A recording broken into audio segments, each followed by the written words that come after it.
اے یعقوب کی اولاد، اے بنی اسرائیل، اعبدوا اللہ ربی و ربکم، اس کی عبادت کرو جو میرا بھی رب ہے تمہارا بھی رب ہے.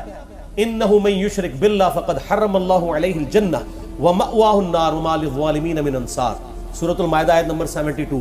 بے شک جو کوئی اللہ کے ساتھ شرک کرے گا اللہ نے اس پہ جنت حرام کر دی، اس کا ٹھکانہ جہنم ہے، وہ جہنم میں جائے گا اور وہاں اس کا کوئی مددگار نہیں ہوگا. یہ جو آیت ہے یہ حضرت عیسیٰ علیہ السلام کی تقریر ہے جو اللہ نے نقل کی ہے. اللہ صفائیاں دے رہا ہے کہ عیسیٰ ایسے نہیں تھے. تو میں بھی ان دیوبندیوں کے مفتیوں سے کہتا ہوں کہ علی ابن ابی طالب سے دشمنی چھوڑ دو. علی کے نام پہ جو کچھ کوئی غلط کر رہا ہے اس کو برا کہو. تمہیں تو علی کو فرنٹ سے اون کرنا چاہیے، مولا علی کہنا چاہیے. اور طارق میر صاحب نے ٹیکنیکل بات صحیح کی تھی. انہوں نے کہا ہم حضرت ابوبکر کا نام ابوبکر تو نہیں، صدیق بھی ساتھ بولتے ہیں، حضرت عمر کے ساتھ فاروق بولتے ہیں، حضرت عثمان کے ساتھ غنی بولتے ہیں، تو علی کے ساتھ مولا بولنا چاہیے، ان کا حق ہے. اب وہ ظاہر ہے ان کو پتہ ہے حدیث متواتر ہے، دیوبندیوں کو بھی. مسند احمد میں، جامعہ ترمذی میں، سنن کبریٰ جو ہے وہ للنسائی کے اندر، المستدرک للحاکم کے اندر، من کنت مولاہ فہذا علی مولاہ، جس کا مولا میں اس کا مولا علی. اور مولا کا مطلب دلی محبوب بھی، آقا بھی. غلام والا معنی یہاں پہ نہیں آئے گا کیونکہ نبی السلام اپنے بارے میں کہہ رہے ہیں جس کا مولا میں. اور ساتھ آیت پڑھ رہے ہیں النبی اولیٰ بالمؤمنین من انفسہم وازواجہم امہاتہم، نبی مومنین کی جانوں سے بڑھ کے ان پہ حق رکھتے ہیں، اور نبی کی بیویاں امت کی مائیں ہیں. تو آپ نے اپنا حق جتا کے کہا کہ میرا اتنا حق ہے، میں تمہارا آقا ہوں، مولا ہوں. تو اب من کنت مولاہ فہذا علی مولاہ، جو مجھے آقا مانتا ہے وہ علی کو بھی مانے. پھر غدیر خم پہ نبی اسلام نے مولا علی کا ہاتھ پکڑ کے یوں صحابہ میں بلند کر کے کہا من کنت مولاہ فہذا علی مولاہ. اسی حالت میں کہا اے اللہ اس سے محبت رکھ جو علی سے محبت رکھے، اور اس سے دشمنی رکھ جو علی سے دشمنی رکھے. یہ تو دشمنی ہے بول لے رہے ہیں. پھر صحیح مسلم کی حدیث 240 کہ علی سے محبت نہیں رکھے گا مگر مؤمن، علی سے بغض نہیں رکھے گا مگر منافق. یہ ساری چیزیں ہوتے ہوئے ان کو مولا لفظ چڑ لگ گئی. اور وہ ایک وہ لال داڑھی والا بیٹھا ہوا ہے مکے کے اندر بیٹھ کے، حرم کی سرزمین میں بیٹھ کے حرم کی حرمت کو پامال کر رہا ہے، اور کہتا ہے یہ اس سے جو ہے نا وہ دیکھیں شیعہ کو تقویت ہوتی ہے. تو میرے بھائی دنیا میں ہر چیز سے کسی نہ کسی کو تقویت ہو رہی ہوتی ہے. شیعہ کو اس سے تو صرف تقویت نہیں ہو رہی ہے. ان اللہ و ملائکتہ یصلون علی النبی، صلاۃ بر محمد و آل محمد، اللہم صلی علی محمد و علی آل محمد. شیعہ کو تو اس سے بھی تقویت ہو رہی ہے. تو آپ یہ چھوڑ دیں، آپ درود شریف تشہد میں پڑھنا چھوڑ دیں.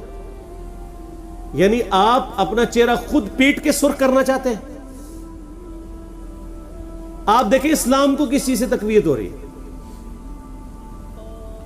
کل کو تو آپ یہ بھی کہیں گے، اور بلکہ وہ جو منکرین حدیث، وہ کیپٹن عثمانی پارٹی، وہ تو کہتی ہے یہ جو مسلم کی حدیث ہے کہ قبروں پہ جاؤ تاکہ آخرت کی یاد آئے، یہ شرک کی جڑ ہے اس حدیث میں.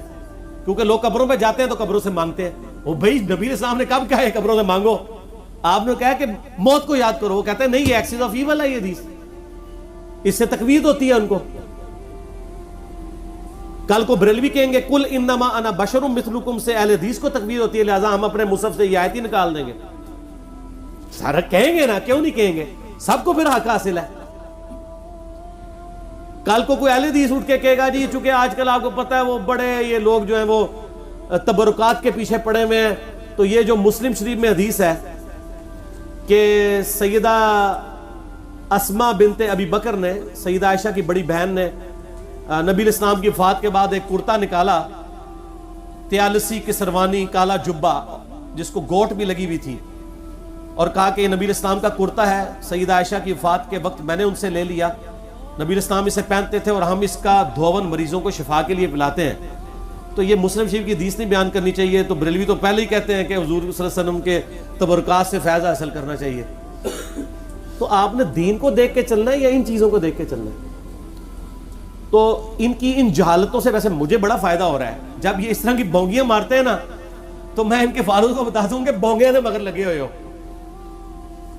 جی. اس سے یہ لوگ خود ننگے ہو گئے ہیں کہ ان کا کرائٹیریا قرآن و سنت نہیں ہے. ان کا معیار یہ ہے کہ وہ قرآن و سنت ماننا ہے جو ہمارے فرقے کو سپورٹیو ہو. اور دوسرے فرقے کو سپورٹو کے قرآن و سنت ہو تو نہیں ماننا. اس لیے طارق جمیل صاحب کے خلاف ہوئے ہیں. تو اب دیکھ لیں کیا انجام ہوا ہے. طارق جمیل صاحب نے بھی ان پہ 4 تکبیریں پڑھ دی ہیں نا سر. آپ نے ویڈیو نہیں دیکھی ہیں؟ اللہ کے فضل سے اپنے مسجد کے ممبر پہ انہوں نے مجھے کھڑا کر کے تقریر کروائی ہے, خود نیچے بیٹھے ہوئے ہیں. چلو ماتھا چوم لیں یا کچھ اور کر لیں, کیا وہ تو کیا. وہ تو کہتے ہیں جی وہ تو فلمی ایکٹرز کے بھی سر پہ ہاتھ پھیر دیتے ہیں, لیکن کسی فلمی ایکٹر سے جو ہے وہ انہوں نے جمعہ تو نہیں پڑھوایا. تو یہ آخری درجے میں ہو سکتا تھا, انہوں نے کر دیا. وہ اس لیے کہ وہ اب ان سے مایوس ہو چکے ہیں. ان کو پتہ چل گیا کہ انہوں نے, یعنی ان لوگوں نے میرا ساتھ نہیں دینا کبھی بھی. ظاہر ہے یہ بات ان کو پہلے بھی پتا تھی, ذرا دلیری کر کے اب سامنے آ گئے. اور یہ اللہ تعالیٰ نے ان کے اخلاص کی برکت ہے کہ ان کو اپنی زندگی میں ہی توفیق دے دی ہے اس حوالے سے کہ وہ سچائی کا علم بلند کریں. تو یہ جو مولوی یہ سب کچھ کر رہے ہیں نا, یہ فرقہ بچاؤ مہم کے اوپر ہے. میں نے مثال دی ہے نا کہ انگوٹھے چومنے والی روایت رد المختار میں لکھی ہے, لیکن یہ نہیں مانیں گے دیوبندی کیونکہ بریلوی کر رہے ہیں. ان کا کرائٹیریا قرآن و سنت ہے ہی نہیں, لہذا آپ بھی ان کے ساتھ الجھنا چھوڑ دیں. مولویوں سے پنگا نہ لیں, مولویوں سے پنگا نہیں ہے چنگا. آپ پبلک پہ محنت کریں. وہ سر مولوی تو سینکڑوں میں ہزاروں میں ہے, پبلک کروڑوں میں ہے. کروڑوں میں محنت کریں جہاں سے ہزاروں نکلیں گے. ان ہزاروں میں محنت کر کے ایک بھی نہیں نکلے گا, کیونکہ وہ نکلے گا وہ جس کو آپ نوکری بھی دیں گے, کیونکہ وہ تو نوکری کر رہا ہے اس کے اوپر. اس چیز کو سمجھیں. ٹھیک ہو گیا.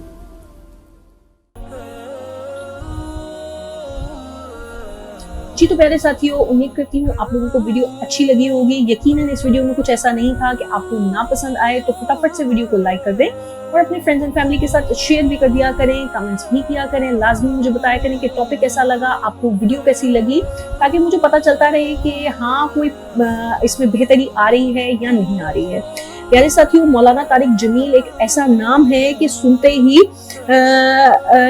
فیس پر ایک اسمائل سی آ جاتی ہے, کیونکہ میں نے کبھی نہیں دیکھا کہ انہوں نے اپنی کسی بھی بات میں, کسی بھی ان کے ٹاپک میں کسی کی دل آزاری ہوئی ہو. میں نے کبھی نہیں دیکھا کہ انہوں نے کسی کے ساتھ اونچے لہجے میں بات کی ہو یا کسی کے اگینسٹ کوئی بات کی ہو. بڑے پیار سے سمجھاتے ہیں, بڑے اچھے طریقے سے سمجھاتے ہیں. بہت اچھے انسان ہیں. اللہ پاک ان کو اجر دے اس نیک کام کا. بے شک اللہ پاک ان سے راضی ہے اور اللہ پاک مزید ان سے راضی ہو. اور محمد علی انجینئر مرزا جو ہیں, انہوں نے بھی بہت اچھی باتیں کی ہیں ان کے بارے میں. اور وہی بات ہے کہ جو اچھا ہوتا ہے اس کو اچھا ہی کہا جاتا ہے. بے شک آپ کے پاس کوئی پہلو نہیں ہے ان سے نفرت کرنے کا, یا مجھے نہیں لگتا کہ کوئی ایسی بات ہے جسے ہم کہیں کہ نہیں ہمیں یہ چیز سمجھ میں نہیں آتی یا ہمیں یہ چیز پسند نہیں آتی.